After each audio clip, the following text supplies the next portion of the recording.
Back, and you're listening to the Critical Hour on Radio Sputnik. I'm your host, Garland Nixon. The president of China is traveling to Moscow to sign some important agreements. Also, the U.S. is saying that China must be prevented from building a naval base in Africa, while both France and England are erupting in nationwide protests. Joining us for these exciting stories and more, we turn to Dr. Gerald Horne. He's a professor of history at the University of Houston in Texas. He's an author, historian, and researcher. Dr. Horne, welcome back to the Critical Hour. Thank you for inviting me. We start off with this. Chinese President Xi Jinping will make a state visit to Russia from March 20th through 22nd at the invitation of President Vladimir Putin, the Kremlin press service said in a statement on Friday. We do have an update. Moscow shares agenda for Xi Jinping's visit. They do say that it will be businesslike, unburdened by additional ceremonial things. They talk about energy, and they say Putin and Xi will also talk about further expanding military cooperation in the presence of the two countries' defense ministers, the Russian president's aide noted. Quite interesting. Your thoughts, Dr. Horne? Well, I think potentially this is a landmark visit. Indeed, historians of the future may group 2023 with 1989 and the collapse of the Berlin Wall as sort of bookmarks of an era.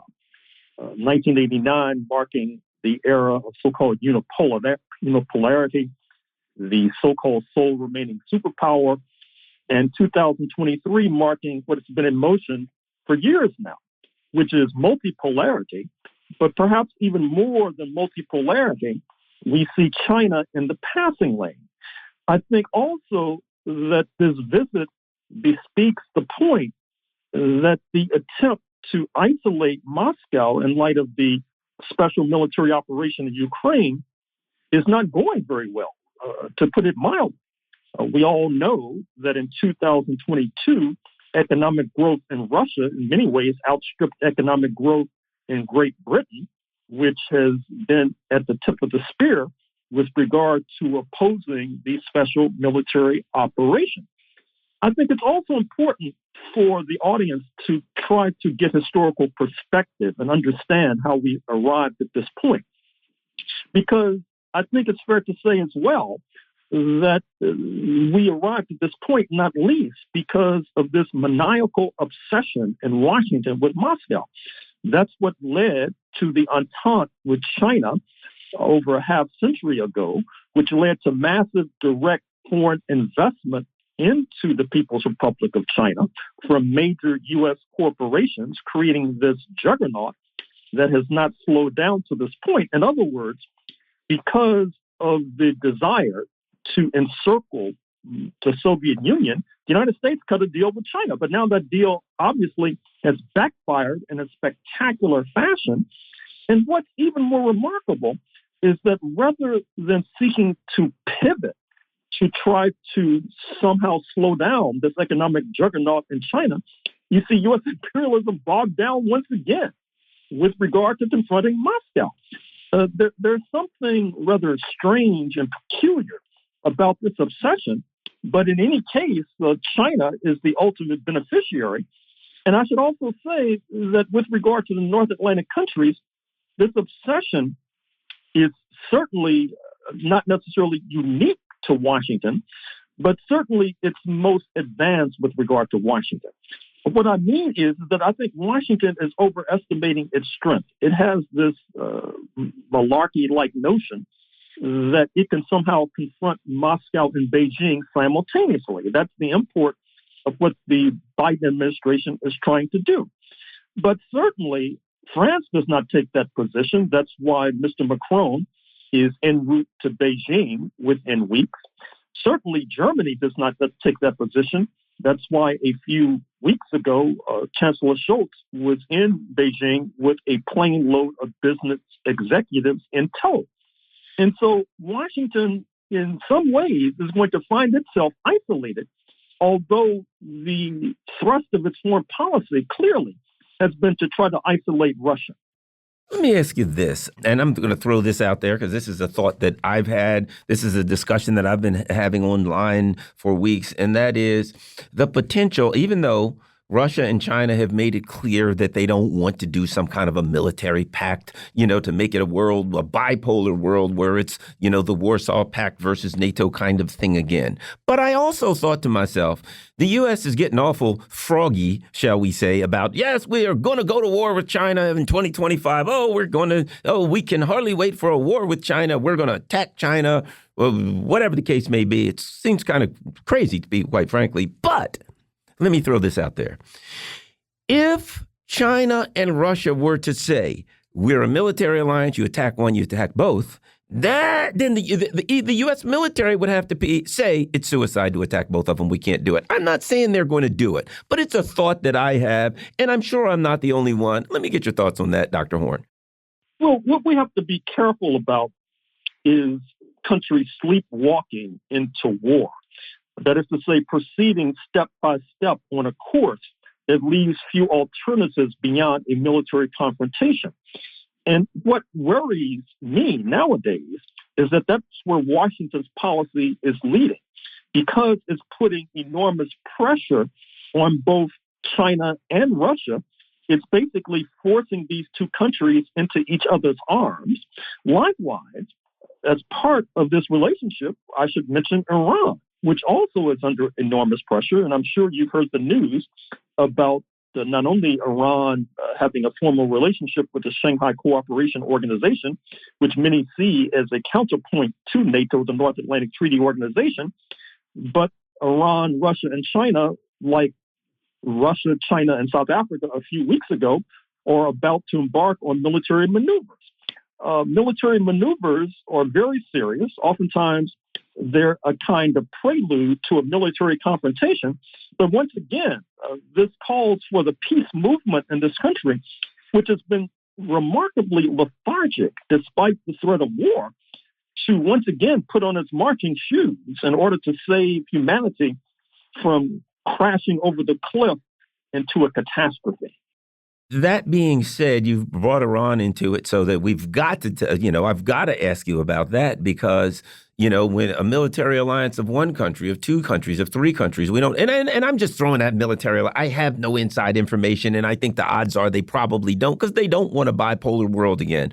But the Chinese a few weeks ago rhetorically took the gloves off. They presented a document and they said, here's a document that shows how terrible the United States has mismanaged their hegemonic unipolar moment, to the pain and anguish of all around the world involved. And we've had it up to here with this. And then they proceeded to, effect a monumental peace plan and détente between Iran and Saudi Arabia. We've seen since now the Saudis are literally saying, we're going to start investing in Iran very soon. Your thoughts on adding that to this? Well, certainly the Chinese peace plan with regard to Iran and Saudi Arabia was highly significant. We can only hope that they can replicate their magic with regard to the conflict with regard to Ukraine and Russia. We know that President Xi, after meeting face-to-face with President Putin, is going to have some sort of phone call or Zoom call with President Zelensky. The problem there is that the Zelensky regime hardly can make a step or a maneuver without consulting the war hawks in Washington. But hopefully that can be overcome, because right now Ukraine is headed towards disaster on its present course. And this Washington maniacal plan of fighting Russia to the last Ukrainian seems to be proceeding on course. Fortunately, it seems that Saudi Arabia and Iran have escaped that particular trap. And we should also say that that particular entente is having ripple effects. For example, we shortly expect meetings between high-level officialdom from both Syria and Turkey. Turkey had been a major opponent of the Syrian regime, a close ally of Iran. In fact, I've seen speculation that Moscow will be the place to be for international diplomacy next week, with not only President Xi showing up, but perhaps a meeting involving Erdogan of Turkey perhaps the Syrian leadership, perhaps even the Iranian leadership as well. And I think that the message that the international community should take away is that on the one hand, you have the war hawks in Washington who are hell-bent on leveraging their last remaining advantage, and I put advantage in quotation marks, speaking of the military, to their benefit, whereas those on the other side of the barricade, speaking of Russia and China and Iran, are busily and eagerly trying to construct a peace offensive. And we can only put our muscle, to the extent that we have any, behind the latter as opposed to the former. One of the things that I think, and I'm going to throw this out there, all speculation, of course, but I think it's not irresponsible to speculate. What happens if China has some kind of a Ukraine peace plan, and they say, look, here's our Ukraine peace plan? Because let's not forget that a couple weeks ago, Chinese foreign minister and their people were dutifully working in Moscow with the Russians. If China says we got a peace plan and we've already got it straight, and Russia has already looked at it and said, we'll sign off on that peace plan, we'll do that. If the other side's willing to do it, we'll do that. And it's something that's fairly reasonable. And they give some and they take some. It puts tremendous pressure on the U.S. imperialism because now surely we know there are people in EU that want out, that are looking for it. And all around the world, people are going to be saying, well, if you got a peace plan, you got to start moving towards taking that because this is hurt. At any rate, your thoughts on that? The problems are multiple. Not only the aforementioned problem of the war hawks wanting to fight the Russians to the last Ukrainian, but keep in mind what's happened over the past year. That is to say, Poland has been built into a kind of military garrison. At the same time, Poland is pressing Germany for reparations plans. We all know that with regard to the Baltics, Latvia, Lithuania, Estonia, that in some ways they're more hawkish than the Poles. So these latter countries, Poland and the Baltics, are more or less allies, if not supplicants, when it comes to U.S. imperialism. And it's going to be very difficult to move them away from their warlike course of bellicosity. So the ball then comes back to the court of Washington, and the ball comes back to the court of the peace movement, which has a solemn obligation to throw itself into the gears of the war machine and keep it from operating. Because if we do not do that, I'm afraid to say that disaster lurks around the corner. And disaster is the unmentionable. So we won't mention it. At any rate, and I think it's important now, we got a lot of things to talk about, but we've got some time, and I want to jump to something that I think is relative. And that is, I've been online, and, one of the movies I like really stupid movies and B-horror movies, but one of the movies that I like is what's called World War Z, one of these zombie movies where, the situation goes critical and there's dystopian disaster, right? I was online looking at video today from Paris, and I'm not sure if I was watching World War Z, a zombie apocalypse, or I was watching Paris. The streets were burning, cars were burning, people were running in all directions, getting beaten by black-clad officers, and the UK looks like it's about a half a step behind it. So, in looking at the Ukraine issue and looking at the instability on Eastern Europe, that is spreading a disastrous economic and social and political instability that's in Western Europe. Your thoughts on what's happening in the instability and the madness going on? I don't know if you saw in the videos from Paris, but that was not a pretty sight. Dr. Horne. Well, the French ruling class has a real dilemma right now. On the one hand, French imperialism is heavily dependent upon U.S. imperialism with regard to maintaining its neo-empire in Africa. This is particularly the case after France has been ousted summarily from Mali and Burkina Faso and is in process of being ousted from other countries, despite the fact that in the past few weeks, Mr. Macron has made approximately his 18th trip to Africa since 2017. At the same time, in terms of the unrest that you see in France right now, it's because Mr. Macron unilaterally is trying to force through changes to the retirement system. It would be the equivalent of Mr. Biden, or I should say, an incoming President Trump, if you like, in 2025, unilaterally trying to slash Social Security and Medicare. Presumably, that would be enough to drive people to the streets. The French ruling class has a problem because, on the one hand, they're dependent upon U.S. imperialism. On the other hand, it's because of the fact that France has a much sweeter retirement system than the United States. The United States acts as a gravitational pull of bringing the living standards of the French working class downward. And Mr. Macron and his class feel that France cannot compete effectively if it is spending comparatively more on retirement and relatively more on retirement than the U.S. does. And so that exerts this gravitational pull, causing Mr. Macron to try to unilaterally impose these slashes, and the French working class is not having it. Therefore, they've taken to the streets. Therefore, you see the pile up of garbage. The sights you see are one thing. The smell, if you had smell-o-vision, would be quite another with regard to the streets of Paris right now. And so Mr. Macron is in a real dilemma right now because at the same time, he has evinced interest in spending more on the Ukraine, which is like pouring money down a rat hole into one of the most corrupt regimes on planet Earth. The French working class is not having it. Mr. Macron, at the same time, is trying to ride two horses going in different directions at the same time because, as noted a few moments ago, he's also flying off to China in a few days, basically thumbing his nose at the war hawks in Washington. At the same time, French imperialism, as noted, is dependent upon the war hawks in Washington. So he's in a real dilemma. And what you've seen on your television screen is just the outward manifestation of this contradiction and this dilemma that I've just sketched.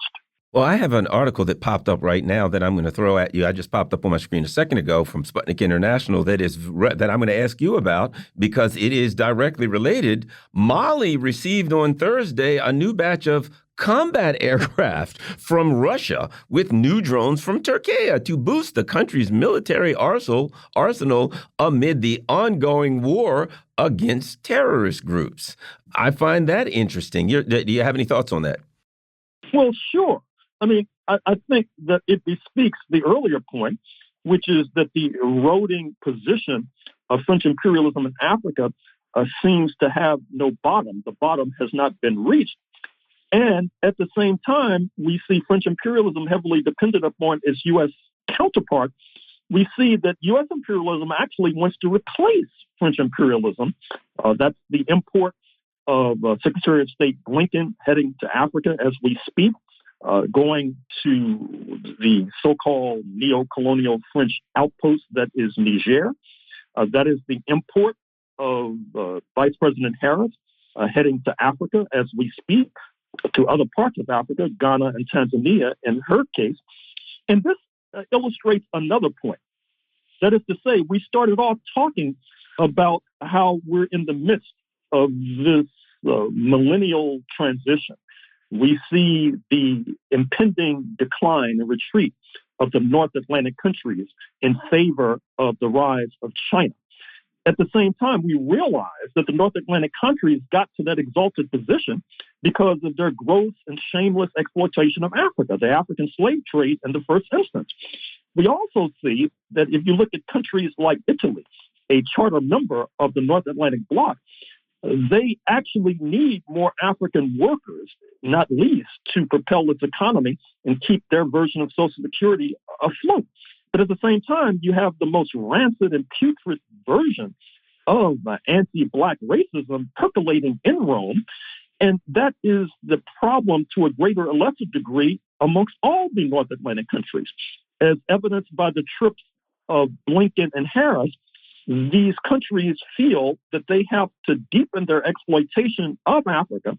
But as that news account that you just recounted suggests, African nations feel they have an alternative. not only with regard to Russia and China, but also with regard to India and Turkey as well. And so right now, if the North Atlantic countries were a stock, as an investor, I have to short. That is to say, bet upon their value falling. Yes, they're going to be. You need a credit default swap on those. Let me ask you about this though. You know, and when looking at diplomatic corps, shall we say, if you look at the Chinese diplomatic corps, if you look at the people who are in charge now, you find that they have been diplomats for years. You know, they proverbially people who started in the mailroom and worked in diplomacy. They went to college for diplomacy, and now they're diplomats, as can be viewed by their and they have relationships with diplomats around the world, as can be viewed with their recent success, wherein the Chinese diplomats had a great success in the Middle East. And of course, we've seen time and again, Sergei Lavrov goes to the Middle East, to Africa, and he's greeted like he's the second coming of Elvis. The United States sends Tony Blinken, whose diplomatic background consists of carrying Joseph Biden's umbrella and his coat around for the last 20 years, and Kamala Harris, who will just leave that one alone. I'm just saying she's she's not the greatest diplomat in the world. Most of the time it seems that they're trying to hide her. So that's the other part. You're trying to accomplish something diplomatically, and they're sending diplomats, lifelong trained diplomats, and you're pretending like you can grab any schlep off the street, Kamala Harris or Blinken, and say you're a diplomat and send them in to do the job. To me, it's no wonder they're not having success. Your thoughts, Dr. Horne? Well, what you're pointing to is another endemic problem of U.S. imperialism. You see this with regard to the unfolding banking crisis, where you have the right wing seeking to blame this crisis not upon irregular supervision by the Fed or by the Federal Deposit Insurance Corporation, not by looting by bank executives, but they're blaming it on corporations being woke. That is to say, being too invested in affirmative action, too invested in diversity. And that's the contradiction, because the racism that's so endemic in U.S. imperialism oftentimes is blinding when it comes to addressing real and severe problems like this banking crisis. And you also see this, I'm afraid to say, with regard to other sectors of the U.S. economy. For example, with the crisis with China, you have China sending fewer students across the Pacific to matriculate at U.S. universities. These students are prized because they pay full tuition, keeping many small colleges afloat. However, because of anti-China psychosis, there are fewer and further between. And so you have many U.S. colleges that may be on the brink of bankruptcy. Now, the specialist publications like the Chronicle of Higher Education have suggested that what the United States needs to do is attract more students from Africa to replace these Chinese students and to save these colleges from going bankrupt. But we know that because of anti-Black racism, attracting Black students is more than a notion. They'll run into the buzzsaw of being there supposedly because of affirmative action, and they don't belong. And who wants to go through that madness? And so once again, we see the contradictions of U.S. imperialism, anti-Black racism in the first instance, helping to prevent the resolution of problems. For example, problems most recently in the higher education sector. I'm going to put two articles together. This was an old article from a year or so ago. One of the most, and this is in The Guardian, one of the most senior U.S. officials in the Pacific has refused to rule out military action against Solomon Islands if it were to allow China to establish a military base there, saying that the security deal between the countries presented, quote, potential regional security implications for the U.S. and other allies. So the U.S. drew a red line around the Solomon Islands, which is approximately 7,341 miles from the U.S. border. All right, now here is another article. Malaysia Sun. U.S. Africa Command Chief General Michael Langley, who happens to be of African descent, has said that the U.S., quote, can't let China open a naval base in Africa.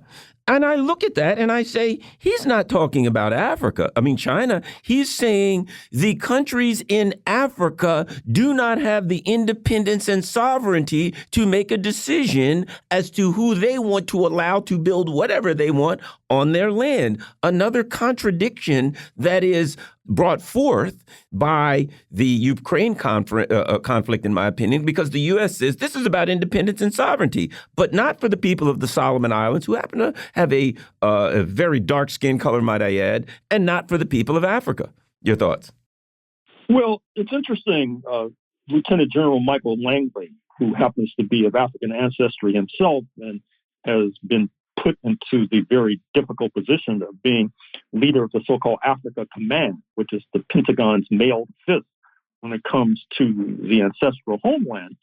He faces a real dilemma because that article that you just cited, even though he's raising red flags about China supposedly establishing a military base in West Africa, he deigns to reveal which West African nation that he's speaking about. Now, the speculation is that the West African nation might be Angola. Angola, of course, is the ancestral homeland of many Black Americans, whether they know it or not, because during the bad old days of Portuguese colonialism, it was a happy hunting ground for slave traders. Angola, in its most recent history, has had very difficult relations with the United States. Recall the crisis of the mid-1970s, when the United States allied with apartheid South Africa in seeking to stymie Angola independence. And so Luanda and Washington got off to a very difficult start and a very difficult relationship. And so now the United States has the gall and temerity to come back decades later, since independence in 1975, and instruct and lecture the Angolans as to who they can have relationships with. The other nation in West Africa that's been mentioned as a possible site for a U.S.-Chinese military base presents a different kind of portrait. I'm speaking of Equatorial Guinea, which is oil rich. And in fact, Texas oil companies are heavily invested there. It's also rather corrupt, I might say. And so what that tells me, as I try to sift through the tea leaves and read between the lines, is that because of Equatorial Guinea's pre-existing relationship to U.S. imperialism and because of its anti-popular nature, that it might be in store for being a party to a U.S.-sponsored military coup d'etat sooner rather than later, in order to stymie the possibility, and underline possibility, that China might establish a military base there. Lastly, Saudi Arabia could invest in Iran very quickly after the agreement, according to their finance minister. That's a biggie because, you know, it seems to me that a big part, the U.S. in the last few weeks and Israel were talking about meetings and attacking Iran, and Iran won't be allowed to have a nuclear weapon. They were seemed like they were, you know, on the jump-off seat for attacking Iran. And this seems to throw cold water on it. Your thoughts about Saudi Arabia saying, "Hey, you know, we may be doing the China there. We may be putting our money in the infrastructure of Iran." And boy, that ends the sanctions, doesn't it? Your thoughts? Well, this presents yet another dilemma for U.S. imperialism because Saudi Arabia has not necessarily been playing ball with Washington the way Washington would like. Recall the ill-fated trip to Riyadh by President Biden and the fist bump, and yet Saudi is not cooperating with regard to oil prices. Instead, they cooperate with Russia with regard to oil prices and what is referred to as OPEC plus.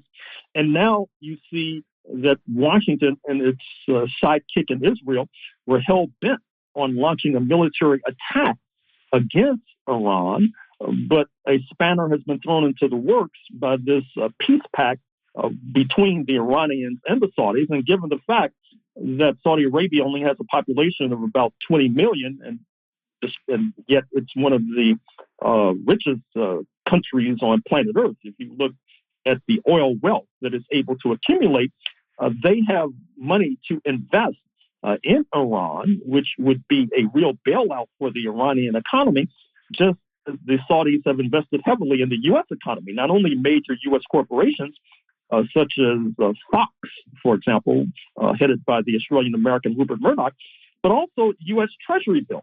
That is to say, the loans that help to keep the U.S. government afloat, everything from the Pentagon to the post office.